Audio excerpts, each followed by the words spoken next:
Hello बच्चों, आइए प्रश्न को देखते हैं। एक व्यक्ति अपने पास की किसी मीनार की अपने से दूरी का आकलन करना चाहता है। वह मीनार सी के सामने किसी बिंदु ए पर खड़ा होता है। जैसा देखो चित्र में दे रखा है, वह ए पर खड़ा है। एसी की सीध में बहुत दूर स्थित किसी बिंदु ओ को देखता है। ये इस तरह सीध में देख रहा है ऊपर की तरफ। ये बिंदु ओ यहाँ पे स्थित है। ये ओ काफी दूर है, जैसा कि हमें आगे प्रश्न में पता लगेगा।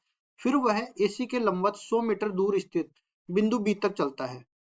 अब देखो ये ए से लेके बी तक चला और बीच की जो दूरी है वो 100 मीटर है। ठीक है, मतलब ये जो दूरी है ए से बी के बीच की, ये 100 मीटर दे रखी है। अब देखो हमें बोला है कि और वहां जाकर, और वहां से ओ व सी को फिर से देखता है।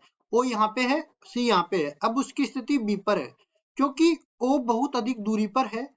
ओ बहुत अधिक दूरी पर है, तो बीओ और एओ की दिशाएं व्यवहारिक रूप में एक ही है। अब देखो मैं इसको इस तरह से समझा देता हूँ कि देखो हम पृथ्वी से चांद चांद को देखते हैं।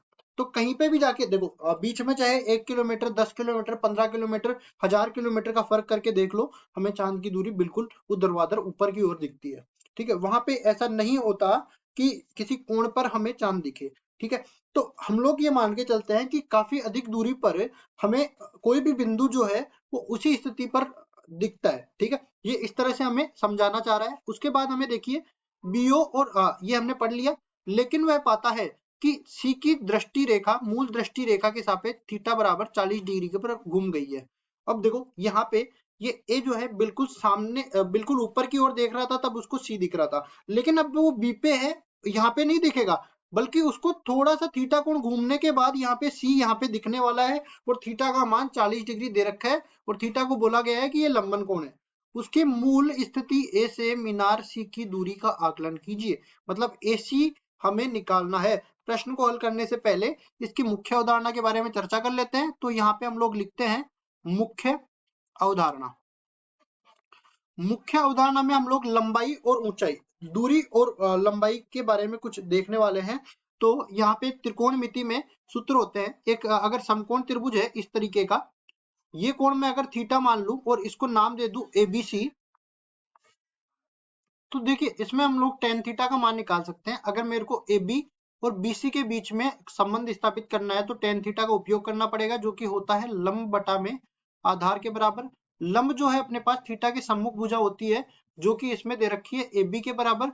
और आधार इसमें जो संलग्न भुजा होती है उसको आधार कहते हैं, जो कि बीसी के बराबर है। इस तरह से जो है भुजाओं और कोण के बीच में संबंध स्थापित किया जाता है। अब चलते हैं सवाल में। सवाल में हमें बोला है कि हमें निकालना है एसी का मान, जिसके लिए हमें थीटा का मान दे रखा है। ये मान, ये थीटा हमें दे रखा है कितना, 40 डिग्री के बराबर। तो देखो इसमें त्रिभुज सी ए बी में हम लोग लगाते हैं, त्रिभुज सी ए बी में हम लोग त्रिकोणमिति लगाते हैं। तो यहाँ पे लिखते हैं टेन थीटा। टेन थीटा, तो टेन थीटा में देखो लंब, थीटा के सामने वाली भुजा लंब हो जाएगी। तो लंब कौन सी होगी, होने वाली है यहाँ पे ए बी। और यहाँ पे आधार इसके संलग्न भुजा, तो ए सी यहाँ पे नीचे आ जाएगी। अब देखो ए बी का मान, ए बी का मान 100 मीटर के बराबर दे रखा है और ए सी का मान हमें निकालना है। और साथ ही साथ थीटा का मान 40 डिग्री के बराबर दे रखा है, तो टेन 40 डिग्री यहाँ पे आ जाएगा। अब देखिए एसी हमें जैसा कि निकालना है, तो ये बराबर हो जाएगा 100 बटा में टेन 40 डिग्री के बराबर। अब हम लोग जानते हैं कि टेन 45 डिग्री का मान होता है 1 के बराबर, मतलब 40 डिग्री का मान 1 से कम ही होने वाला है। पर हमें देखो लगभग मान हमें लेना है, तो 0.8 के आसपास हम लोग लगभग मान ले लेते हैं इसका।